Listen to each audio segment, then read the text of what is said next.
What is up, guys? My name's Chris. I am so excited that you are here with us today. I wanted to take a moment to congratulate you. This school year did not go how you were expecting. There was a pandemic, then a quarantine, and then there was no school, then virtual school, and through it all though, you guys stepped up, and you should be proud of yourselves. So whether you finished school last week or you're about to finish school this upcoming week, congratulations, you're done. Guys, summer is here. Well, hey, if this is your first time joining us, I am so stoked that you are here. If you haven't yet already, fill out our online Connect card and we can get you plugged into a small group as soon as tonight. Also, if you're looking for ways to take next steps with God, whether that's baptism or getting plugged in on a worship team or on a service team, fill out that Connect card and we would love to partner with you in that. During the service, post on your social media. Let us know where you're watching from. And don't forget to hashtag 242 students and your local campus. Also, don't forget to be using the chat. Let us know how your week's been going or if something sticks out to you during the service. We'd love to hear from you and connect with you. With summer right around the corner, for me, I love getting outside. And one of the things I'm looking forward to doing, especially as this quarantine ban is lifted and as kind of those restrictions are lifted, is getting outside with my friends. What about you guys? I want to hear from you. What are you looking forward to doing this summer, whether just with everything? Anyway, guys, the service is about 1 minute away. I can't wait to see what God's going to do this week, and I'll see you in there.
Hey guys, welcome to 242 Students. My name's Jacob and I'm so glad that you can make it tonight. Currently, I'm in Alabama, it's 85 degrees and extremely humid. But hey, you know what that means. Summer is coming. Here at 242, we're excited for summer and what it has in store for you. But for tonight, we're excited because we have amazing worship. You have your boy, Misha, speaking. But right now, we're gonna find out who the smartest 242 student leader is. Check this out. What is going on, 242 students? That is right. This is the game. We're back. And I'm super excited because this week we are going to see who is the smartest small group leader at our campuses. So we got some of the smartest people that I know, and we are going to see how well they do at some trivia. So there's five rounds. Round 1 is geography. Round 2 is Michigan, round 3 is history, round 4 is the Bible, and then round 5, like all rounds, will be math. So I'm super excited for this week, and if you want to sign up to register for future weeks of the game, go to 242community.com/thegame to let us know that you are interested. Again, go to 242community.com/thegame to let us know you're interested. But let's meet our contestants. I'm super excited. First, we got...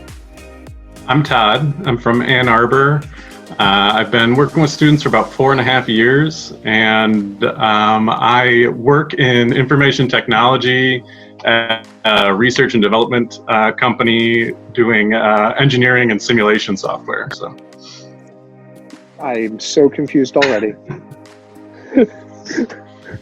Hey, I'm Jessica, and I'm with the Lansing campus. I've been serving in students, I believe, for about 6 years. I started in Brighton and moved on over to Lansing. So you say you moved on up. You moved on up. It feels like a good move. It feels like, yeah, literally north up. So, yeah. Well, north sorry. And my day job, I work to help remediate waterways, and that involves the development of effluent limitations for different dischargers in the area. I'm so confused. I literally asked them to confuse me, and they're doing a great job. Last but certainly not least, we got... Hi, I'm Sam Amsets. I go to the Brighton campus. I've been volunteering with students for 5 years now, and I do processor integrity diagnostics for battery electric vehicles and hybrid applications. See, they're all smarter than me. And so that's why we have them here. I'm super excited about all 5 of these rounds. So are you guys ready? Let's go. Yes. Okay. Feel free to guess what you think the answers are in the chat. But here is round 1. Again, it's geography. So here we go. There are 3 countries that have both Atlantic and Mediterranean coastlines. Name 2 of those 3 countries. I'll read it again. There are 3 countries that have both Atlantic and Mediterranean coastlines. Name 2 of the countries.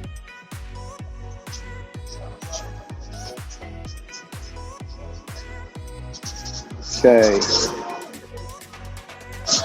3, 2, 1. Okay. Reveal. only got one. Okay, so Jessica has Spain and Morocco. Sam, you got Italy and Morocco. And mine's showing backwards for some reason, but South Africa. Yeah, it's because your screen's mirrored for you. So South Africa, only one of you got the points, and the 3 countries are France, Spain, and Morocco. France, Spain, and Morocco. All 3 have both Mediterranean and Atlantic coastline. So Jessica is leading right now with 1 point. Now, Jessica works for the state of Michigan, so hopefully this doesn't give her an edge, but it might. Here we go. What is the state fossil of the state of Michigan? What is the state fossil for the state of Michigan?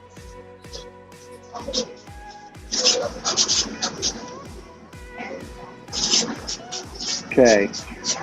Also, you can draw it if you want. I'll give you the bonus point if you draw it. Not artistic.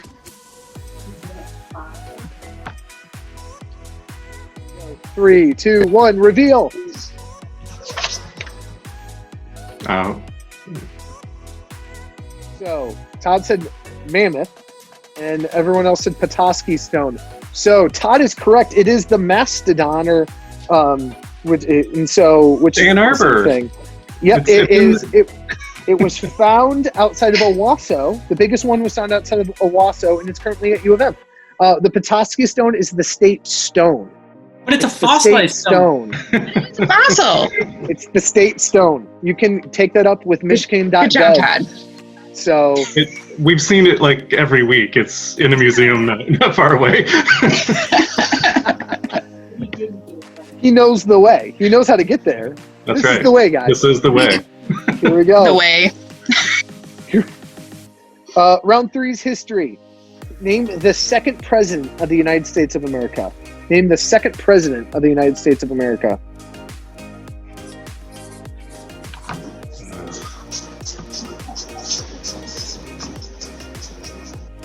It's 20 seconds. Here we go. 3, 2, 1, reveal. Okay. Sam gets the points because he said John Adams. Is it John? So Todd, I don't know what to do. Do I give you a half point because you have Adams, right? But his son, John. It was, yeah, Adams. John Adams was what I was going for, but there are two. You're right. I'll give you the point. I'll trust you. So here we go. Round 4, the Bible. Okay.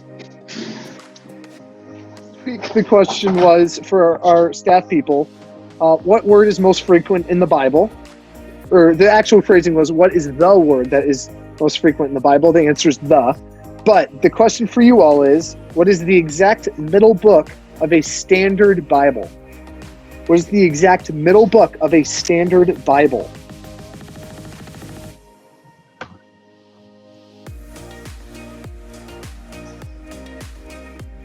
Sam's in this library that's really cool. So Yeah, let me just grab this one right here.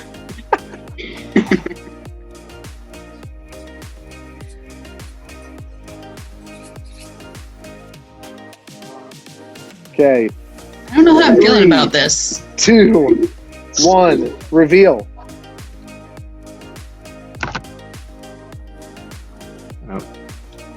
Mine's not showing up. It says What is Proverbs. it? Y'all are all wrong. It's Psalms. Psalm, That was my number That's 2 too choice. easy. I thought that was too obvious. yeah, that's the same here. Yeah, same. Hey. Same. Would you prefer the question? I mean, you chose Maybe. Mammoth over Petoskey, and what was a fossil, so I didn't know what you're going to go with. Hey, take that up with the state. Take that up with the state of Michigan. It's not me. Here we go. Final question, round 5. Everyone's favorite round. So, I actually asked this question last week. You haven't seen that yet, so you won't have been refreshed in this. But a few weeks ago, during an online service, I said the name of the high school I attended and the year I graduated. What are they? And I'll give you bonus points if you, because I also said the mascot. So all 3 of those things. So name of my high school, year I graduated, and the mascot. So there's opportunity for 3 points here. So everyone, it's anyone's game. Again, what high school did I attend? What year I graduated? And what is the mascot for said high school? This has been said in student service. So you all have heard it.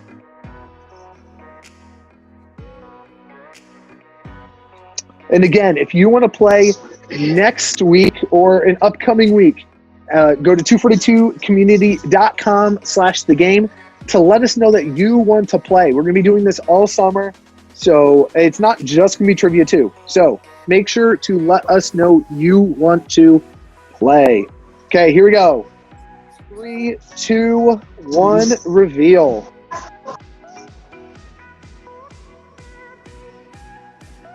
So, all of Are we all wrong? no. So I graduated from Plymouth High School, 2009, and the mascot is the Wildcats. Wow. Todd, if I remember correctly, you had Plymouth, correct? Plymouth. I am not counting Plymouth Canton. I am not. It's Fair. 2 separate high schools. Technically, yeah, 2 schools. 2 schools. And then, Sam, you do get the Wildcats. And so good job. Some of you, Jessica, you're one of my leaders. I expected No. you to know that. Well, my How many one times went have I to the heard same it? School, so if I got that wrong, but It's okay. It's okay. But hey, Like I let Noah down. Noah's gonna be sad that I messed this up. at So- our leader meeting last night, our leaders were saying, Jessica, you got to get the mat round right. And they all gave her answers and none of them were right. So No. y'all didn't help her. So here, so I believe Todd has 3.5 points. Todd won. So, the way to victory. Thanks for playing, guys. There's no prize. Again, we are going to continue doing the game throughout the summer.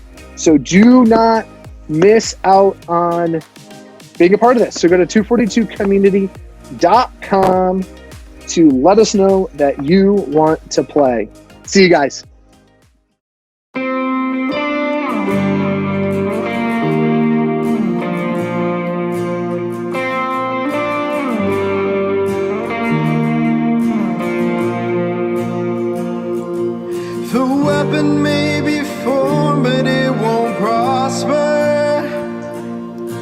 When the darkness falls, you won't prevail. 'Cause the God I serve knows only how to triumph. My God will never fail. Oh, my God will never fail. I'm gonna see a victory. I'm gonna see a victory. For the battle belongs to you, Lord. I'm gonna see a victory. I'm gonna see a victory. For the battle belongs to you, Lord.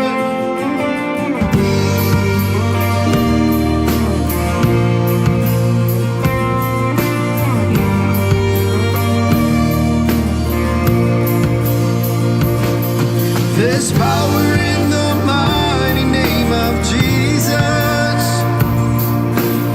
Every war he wages, he will win.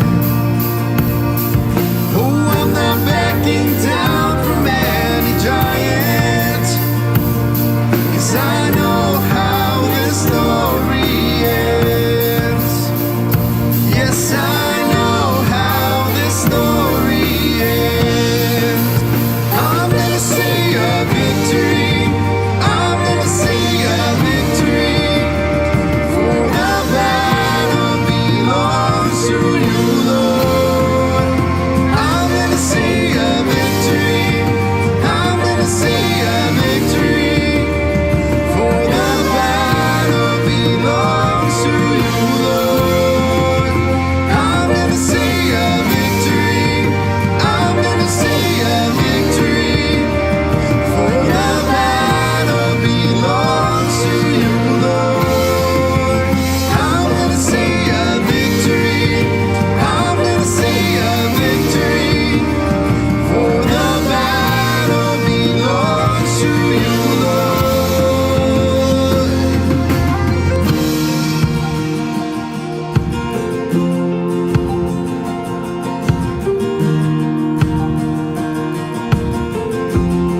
I'm April.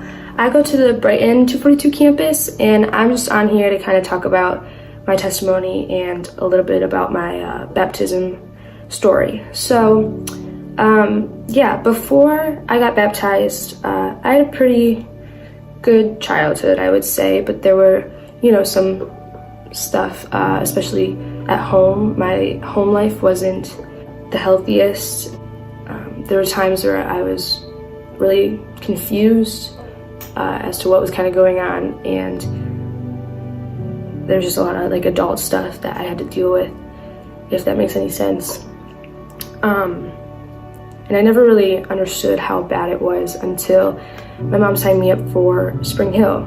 It was a 1-week overnight camp up north in Everett, Michigan, and I really recommend going. I think you should really consider it because it's probably the best decision, or one of the best decisions I've ever made. And it was there where I actually kind of met Jesus. My friends had brought me to church before, and I had heard about God and Jesus before, but I never knew really what Jesus did for me and how God sacrificed his only son. And so I learned stories of Jesus and God, and I started to really read the Bible and started to really experience God and God's presence and understand, learned about the love that God has for me. Once I got back from Spring Hill, I was, on fire for Christ. I was really excited to pursue him and to, spread that same joy that my counselor spread to me to the people back at home with, people like my mom and my grandpa and my grandma and my friends. And I was really excited to bring that back in my community. And I did. And I did that for the next 2 or 3 years. I went back to Spring Hill every summer, and I'm still go back every single summer. And I think it was 2 or 3 years after I first went to Spring Hill, my mom and I went to an Easter service, and it was during the worship kind of portion, and they had people come up, and if they wanted to, they could get baptized in the middle of the worship. There's a whole, the auditorium is packed because it's Easter Sunday, and everybody's worshiping, and the auditorium is just full of music and celebration. And I would watch these people who I'd never seen in my life before, a complete stranger who also knows Jesus, the same God that I know, and I see them, go down into the water and come back up, and I just see the life change happen right in front of my eyes, and it was it's mesmerizing. And every time someone came back out of the water, the whole auditorium would just roar, everybody would celebrate and continue to worship and clap, and it was just such a powerful place and a powerful moment. And so God really moved me, and even though I was nervous, I was pretty young. I think I was in 5th or 6th grade, so I was 10 or 11, I think, and I didn't really know what baptism really was or what it really meant. My mom asked me if I wanted to get baptized, and I thought about it, and I was really nervous because there's a big audience, but I took that leap without really knowing exactly what I was choosing to kind of do. So I was why not? So it wasn't really a hard decision for me, or a big thing. I was just kind of nervous to get up in front of the audience or whatever. I got baptized because I needed God, and for the rest of my life. I knew I needed him, and I definitely wanted him for the rest of my life, and I wanted everybody to know. And so, life after getting baptized, it's been quite a while, and ever since I've continued to try and grow in my relationship with God. My relationship is always a work in progress. It can always get better, and no matter how many times I stray away, God is always welcoming me back with open arms, and that's my saving grace. Without God, I would not have gotten through everything in my life, my past and things in the future. I can take security in knowing that the things that I'm afraid for or nervous about, I know that he's got it. I know that there's somebody in my corner who is on my side and cheering me on and supporting me through it all, and I can know that There's nothing that I can do to change the future. It is all up to my God. And after baptism, I can still feel the same things that I felt before I got baptized. I can still feel, confusion and fear and hopelessness, and I'm a sinner. But now knowing that I can feel secure in the fact that I have somebody who loves me despite everything I've done, I am doing, and I will do, and someone, who loves me endlessly, I can now know that I am fearfully and wonderfully made. I'm still working on my faith, as always. It's always a work in progress. I can always get stronger. So that is kind of my baptism testimony a little bit. That's all. Have you ever built something? Like maybe the last thing you built was out of Legos. Usually when you build something, you get an instruction manual, like this one for my son's crib, and a box of parts. And at first it can be confusing where everything goes. And if you're like me, as you're building it, you kind of wind up with some, spare parts. Like this thingy should go somewhere in the crib.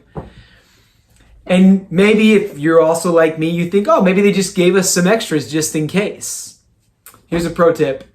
They don't usually give you extras, and if they do, they clearly state it. Every part in that box has a purpose. Our church, or more specifically our student ministry, is like a Lego set in some ways.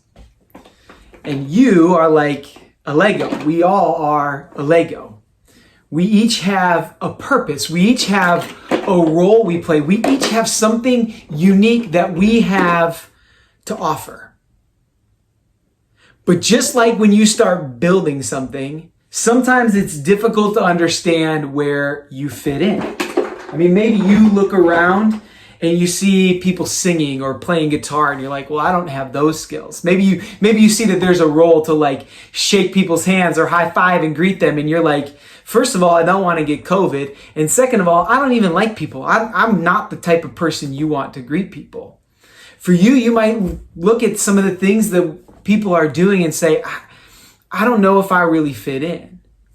Just because what you have to offer isn't obvious doesn't mean that it's not important. What if I told you that most of us have something that's not obvious to us, at least at first, that we have to offer? And many of us have things that we have to identify, and they take time to grow and to practice until we even understand how they fit in to what God is doing. Just because what you have to offer maybe isn't obvious even to you, it doesn't mean that it's not important. It just means that you need to do something, we need to do something together to help you understand what God has given you. One reason that we meet every week is to open up our Bibles, to open up Scripture and discover who God is, and discover what God is giving us and how God is leading us, so that we can realize and grow what God's put in us, so that we can go and give that and offer that to others.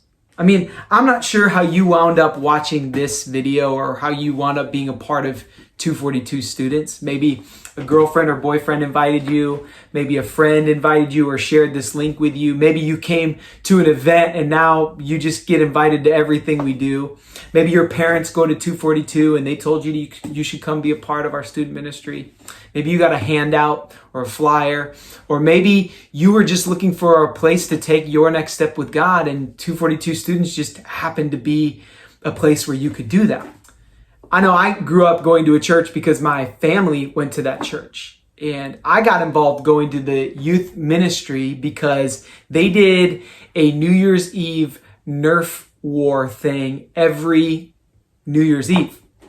It was all night, they played games, and kind of the big game was this Nerf thing. And it was by going to that event that I got connected with some people that invited me to all the other stuff that our youth ministry did. Whether it was a Bible study thing or if it was a monthly gathering, I got connected because of that.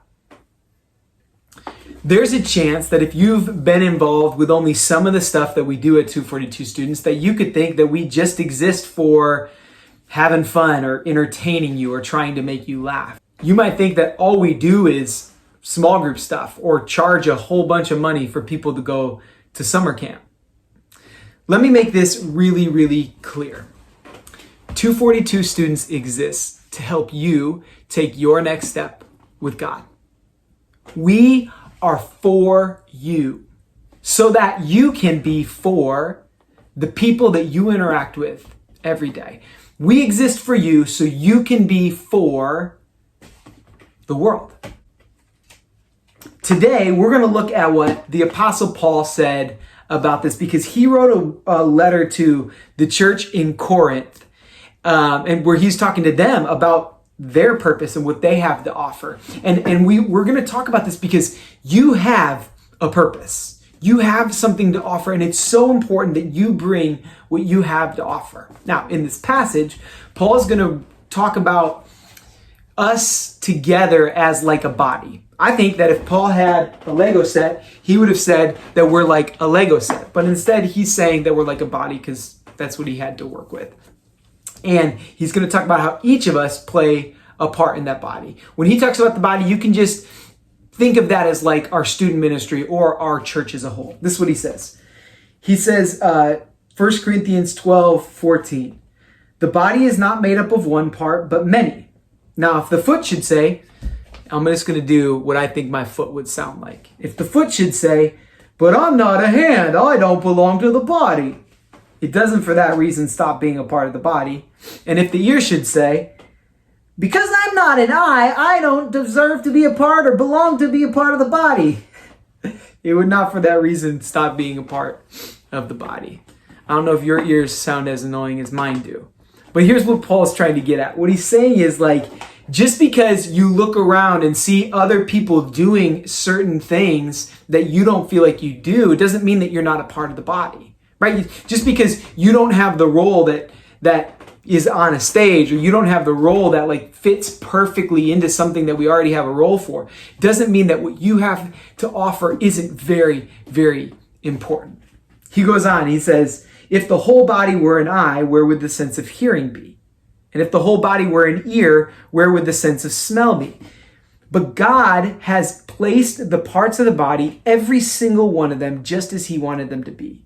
If we were all one part, where would the body be? As it is, there are many parts, but one body. You have something important to bring. I mean, we all have different gifts and talents and interests and passions and perspectives, and God's given us those things, and he's given them to us so that we can share them with each other and with the world. I know one of the roles I've played during the season is some of the time I'm like the mouth for student ministry. I get to, share a message with you most weeks. But we don't need everyone to be a mouth. We need people to make gowns. We need people to bless families and neighborhoods that I'll never be a part of. We need people to be the hands and the feet and the heartbeat and the stomach and the shoulders of our ministry. We can't all be mouths. We don't need 100 mouths. What do you have to offer? I mean, think about that. Really, spend some time on that. What do you have to offer? Paul goes on and he wraps up this section like this. I'm going to jump up to verse 25. He says, there should be no division in the body, but its parts should have equal concern with each other. If one part suffers, every part suffers with it. If one part is honored, every part rejoices with it. Paul says, look, for better or worse, we're in this together. We've got to do this together. We need each other. Working together like a body, working together like parts of a Lego set, like parts of whatever you're building. We don't need to be fighting amongst each other. We don't need to be jealous of each other. We don't need to be thinking about, is my role more important or less important, or how come I didn't get that role, and how come this person got this role, and are they just wasting their time doing that? We don't need that. We don't need to spend our time worrying about who got what gifts. We have to be together. You see, if faith was meant to be lived alone, we wouldn't need 242 students. We wouldn't need church. We wouldn't need small groups or leaders. We wouldn't need any of that. We just do it on our own. And look, it's not easy to do it together. It's not easy to do church, to live this life of faith out together. It's tough to talk about what's going on in life. It's tough to talk about heartbreaks and sin and our past and our current hurts. We mess up together. It's tough to do the things that we love together with people that also know kind of how messy we can be. Together is hard. And sometimes, because the church is a together sort of thing, like a body, we have struggles together. And sometimes, man, we fight about stuff. And we gossip about each other, and we try to break off the group like a body sometimes gets bumps and bruises and broken bones. People are messy. But for some reason, God loves us, and he thinks that us, even messy us, that we can be his representatives of Jesus to the world. I hope that as you're a part of this student ministry, that you will recognize that you have something to offer, and that as you recognize what you have to offer, you are given so many opportunities to do something with it. I hope that we across all our campuses will serve one another well, and that we'll go and be the church and serve people where we live, where we work, where we play. 242 students exists to be for you. And we know we're not perfect at that, but we want to get better. So, will you help us? Will you let us know how we can be for you? There's a chat feature on YouTube and Facebook, wherever you're watching this, there's the chat feature. And we'd love for you to just right now use that chat to tell us how we can be for you. If you feel more comfortable just sharing with your small group or your leader, you can put that in a text message to them or a chat. But if you're not in a group, or if you just want to share with everyone, will you use this and just tell us, how can we be for you? How can we be praying for you? What do you have going on that we can do something to be for you? What is life throwing at you? How can we be for you financially? How can we be for you in your family struggles? Maybe you've got a secret addiction. Maybe you've got something going on. Will you let us know how we can be for you more specifically? Because we always want to be getting better at that. And the reason we want to get better at being for you is so that you can be better at going and being for the world around you. God created you for a purpose. You have something so important to offer. Together, and only together, can we really be 242 students. Together and only together can we truly be the church.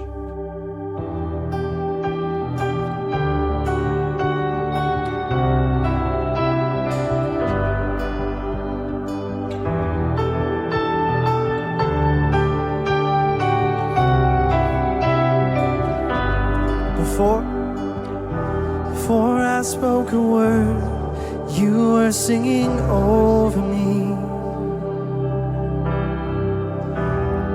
You have been so, so good to me. Before I took a breath, you breathed your life in me.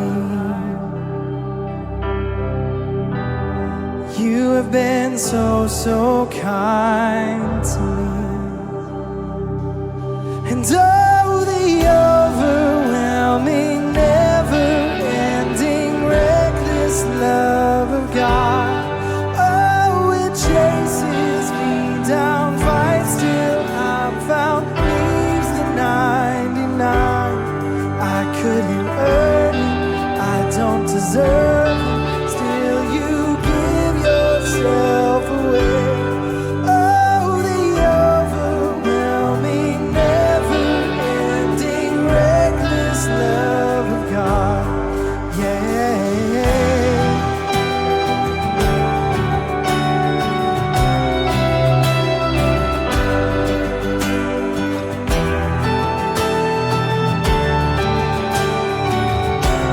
His love, His light pursues us.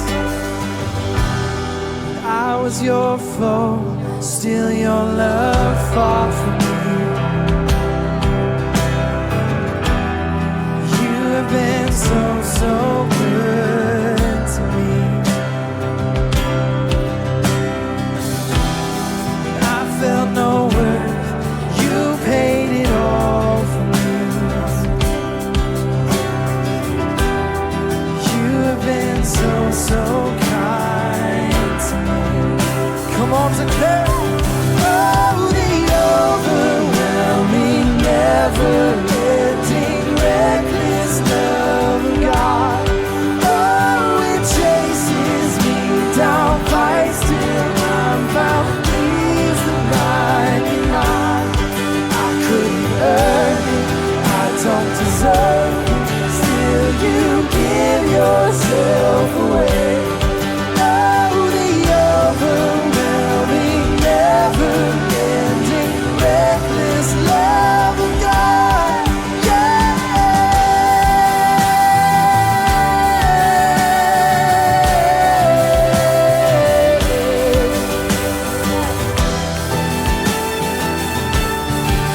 Come on, let's stand firm on this promise. There's no shadow.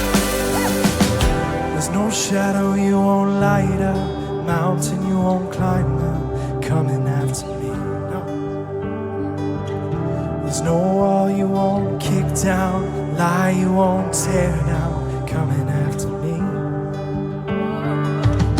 There's no shadow you won't light up, mountain you won't climb up, coming after me.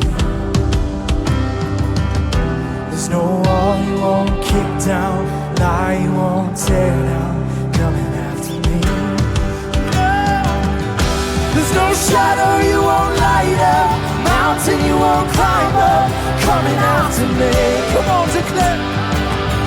There's no wall you won't kick down, lie you won't tear down, coming after me. There's no shadow you won't light up, mountain you won't climb up, coming after me. There's no wall you won't kick down, lie you won't tear down, coming after me. Oh, the overwhelming, never-ending, reckless love of God. Oh, it chases me down, fights till I'm found, leaves the 99. I couldn't earn it, I don't deserve it, still you give yourself away. Oh, the overwhelming, never-ending, reckless love of God.